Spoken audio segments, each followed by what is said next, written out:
Bonjour à tous, je suis ravi de vous retrouver pour un nouvel épisode de Transformez-vous. On va parler de cyber-résilience avec deux invités de marque. Vous, Pascal Seba, vous êtes manager à la BU Data Protection chez CC. Bonjour Jérémy. Et vous, Stéphane Berthaud, vous êtes directeur technique chez Vim. Vous vous occupez de la France et de l'Afrique. Exactement. Bon. Alors, cyber-résilience, on va essayer de rentrer un peu dans le détail. Qu'est-ce que c'est exactement ? Alors la cyber-résilience, c'est un concept qui est très proche de la cybersécurité, mais justement la cybersécurité, c'est relativement réduit à essayer de construire des défenses, construire un périmètre et empêcher en fait un attaquant, un assaillant, un hacker de rentrer, de pénétrer dans le réseau de l'entreprise. Avec quels moyens du coup ?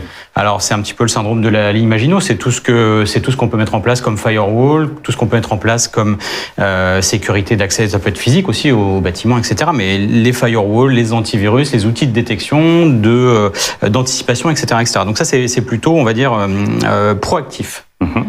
Malheureusement, on sait que tout ça, je parlais de ligne Maginot, on sait que tout ça est plus ou moins illusoire, c'est-à-dire qu'à un moment donné, à un moment ou un autre, il y a toujours une faille, soit dans un logiciel, une faille day zero, comme on peut appeler.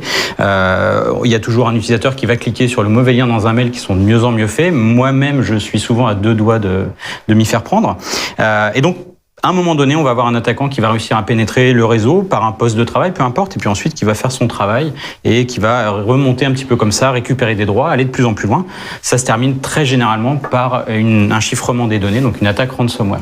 Et donc c'est là où la cyber-résilience entre en jeu. La cyber-résilience, c'est pas comment est-ce que je vais empêcher quelqu'un d'entrer, c'est comment est-ce que je vais repartir, l'en faire sortir, peut-être aussi, et comment est-ce que je vais être en mesure de faire repartir mon activité, mon entreprise, le plus rapidement possible. Ou la faire repartir tout court, parce qu'on voit que parfois c'est quelque chose qui n'est pas si évident que ça. Donc la cyber-résilience, c'est cette capacité. Comment on fait pour repartir, Pascal ? Par un mécanisme très simple qui s'appelle les sauvegardes, qui est un sujet qui est vieux comme le monde, qui est bien souvent malheureusement négligé. Trop, la preuve, puisque les rançons sont payées, donc ça signifie tout simplement que les clients n'ont pas pu repartir. Et pour rebondir un peu sur ce que vient de dire Stéphane, c'est que la sécurité, la cybersécurité fait bien son travail, mais je trouve qu'aujourd'hui, les backups, la gestion des backups doit être intégrée dans ce service-là pour avoir une vraie complémentarité et une maîtrise du sujet. Parce que effectivement, il faut que tous les équipements soient à jour, ou en tout cas sur la détection des failles de sécurité. En revanche, la certitude que l'on aura pour repartir se fera à la base des sauvegardes, et pas autrement. Vous avez des solutions de backup chez vous, chez Vim ? Alors Vim, c'est un éditeur logiciel dont le métier est la protection de la donnée, donc bien évidemment. Alors que ça s'appelle sauvegarde, backup, la réplication aussi, les snapshots, tout ça, c'est des moyens de prendre une image des données figées dans le temps, à un instant T, et puis de pouvoir les remettre en circulation plus ou moins rapidement, de les garder avec une profondeur, un historique plus ou moins important. Et effectivement, au cours des 30 dernières années, on a toujours cherché à réduire au maximum la quantité de données perdues, donc essayer d'avoir l'image des données la plus récente. Le ransomware change la donne, et c'est ce qui remet aussi la sauvegarde sur le devant de la scène, c'est que le ransomware, il va falloir retrouver une version des données avant le chiffrement. Donc il va falloir remonter 24 heures avant, peut-être 48. Et c'est ce qui fait qu'on a besoin de ces différents mécanismes de prise d'image pour être capable de repartir, de remettre des données en circulation, des données qui soient saines, qui ne contiennent pas le malware qui va se remettre en circulation et qui va recommencer à chiffrer. Et un aspect important, pour que ce soit pour Pascal ou pour moi, c'est cette capacité aussi à tester auparavant, régulièrement, cette capacité à repartir. À quel moment on teste ? On devrait pouvoir le faire tout le temps. Je dirais à minima, comme pour les PRA ou les PCA dans les banques, au moins 2 fois par an. C'est une fréquence raisonnable, mais en mode Big Bang, c'est-à-dire la restauration de tout, afin de s'affranchir, de perdre des centaines de milliers d'euros d'exploitation, voire beaucoup plus. On l'a vu dans certains cas. Vous me disiez tout à l'heure qu'il y a vraiment un problème de gouvernance. C'est une chose qui vous énervait.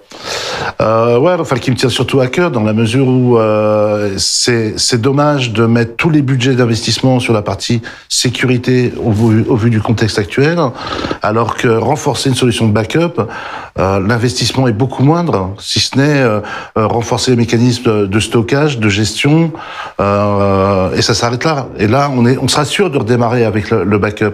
On sera sûr de pas pouvoir arrêter un ransomware avec les mécanismes de sécurité. Donc c'est l'équation est très simple. Hein. Dans la balance, vous mettez une solution où il y aura toujours une faille, quelle qu'elle soit, puisque les ransomware sont très sophistiqués et ils vont l'être de plus en plus, versus une solution qui est immuable. On l'abordera après, ce que ça signifie être immuable et simple de restauration. Donc, si on parle chiffres, combien coûte une rançon? Combien coûte une solution qui empêche une rançon? Alors c'est toujours difficile à chiffrer parce qu'il y a aussi des éléments immatériels, hein, la perte de réputation, la perte de confiance des clients, mais on peut donner quelques exemples très concrets. En 2020, il y a 2 entreprises, alors sur deux dimensions différentes, l'une dont le système d'information a été arrêté pendant plus de 6 semaines. Donc c'est-à-dire plus de 6 semaines sans IT. Autant dire, plus rien. L'entreprise à l'arrêt. Blackout total. Donc ça se chiffre aussi, évidemment. Hein, ça se chiffre aussi en euros. Pas forcément facile à estimer. Une autre entreprise, on sait très précisément, qui a été chiffrée, une grosse entreprise de l'ouest de la France, attaquée en 2020, qui a passé suite à cette attaque ransomware une perte de 70 millions d'euros dans ses comptes. Et comme on le disait tout à l'heure sur ce sujet de la gouvernance, effectivement, les budgets nécessaires pour mettre en place une infrastructure qui permettrait d'éviter le paiement de la rançon et cette perte d'exploitation, c'est une fraction, c'est un centième de cette somme qui permet de garantir à minima une chose, c'est d'avoir une copie intègre de ces données indépendantes, une golden copy, un backup immuable, c'est l'immutabilité, on en parle beaucoup, c'est-à-dire la certitude que la copie de secours des données elle-même ne puisse pas être chiffrée. Parce que c'est souvent la première cible des attaquants d'ailleurs. Ils vont attaquer les sauvegardes d'abord, avant de se déclarer et de faire quelque chose de plus visible. Donc, la première chose, garantir une copie immuable de ces données. Et puis ensuite, effectivement, avoir une solution résiliente qui soit capable de très rapidement les remettre à disposition, restaurer très vite, tester que ce qu'on restaure permet de remettre des données saines en circulation. Donc, une copie immuable, le test. En complément, l'externalisation également, puisque il faut pas on doit se prémunir contre, au-delà des attaques ransomware, des sinistres, hein, inondations, incendies, et il est nécessaire également d'externaliser. Alors, il y a différentes localisations pour l'externalisation. Il y a la localisation sur un stockage on-premise dans un data center autre, ou bien dans le cloud public ou privé, en fonction de, voilà, exactement. Donc, avec ces règles-là, normalement, si le projet était bien mené, si tous les best practices ont été respectés, on est sûr de redémarrer. Vous voyez la différence? On est sûr d'être attaqué, mais on ne sait pas quand, mais voilà. On est sûr de redémarrer, et ça, c'est vraiment... On va être attaqué, mais on ne sait pas quand, donc autant s'en... Voilà, et autant être garanti de pouvoir redémarrer en cas de sinistre. Une petite conclusion, peut-être? Alors, peut-être, au vu de ce qu'on vient de dire, en fait, c'est un sujet qui devrait être intégré dans la thématique des PRA, des plans de reprise d'activité des entreprises. Parfois, on croit à tort que ça l'est. En réalité, les PRA, ils ont toujours essayé de pallier à des problèmes technologiques, climatiques, etc., un sinistre. Et donc, on a un deuxième site distant et des données les plus fraîches possibles, comme je disais tout à l'heure. Le ransomware nécessite des outils un peu différents, complémentaires. Le PRA traditionnel ne va pas fonctionner parce que ce qu'on veut, justement, c'est remonter dans le temps sur des données un peu plus anciennes. Et donc, il faut intégrer dans le PRA ce risque nouveau, supplémentaire, mais c'est un nouveau risque à couvrir. Il faut simplement le prendre en compte comme tous les autres. Vous voulez rajouter quelque chose, Pascal? Oui. Alors, d'une phrase. Ça va être je vais essayer. Effectivement, on a parlé des attaques ransomware, et maintenant, on se rend compte que sur les nouveaux workloads comme les containers, commence à se faire attaquer. Et donc, on rappelle rapidement la containerisation. Ce que c'est d'accélérer l'agilité et le développement des applications pour les métiers. Et même ces workloads-là, qui étaient assez spécifiques, commencent à se faire attaquer. Donc, il y a une valeur. Et justement, je laisse juste Stéphane faire la conclusion autour de ça. Comment tu adresses la protection de ces workloads? Alors effectivement, c'est des workloads qui deviennent critiques pour les entreprises. Il faut les protéger. Il y a des cas d'attaque aussi sur des environnements Kubernetes. Et donc, c'est des environnements pour lesquels il faut appliquer les mêmes best practices, en fait.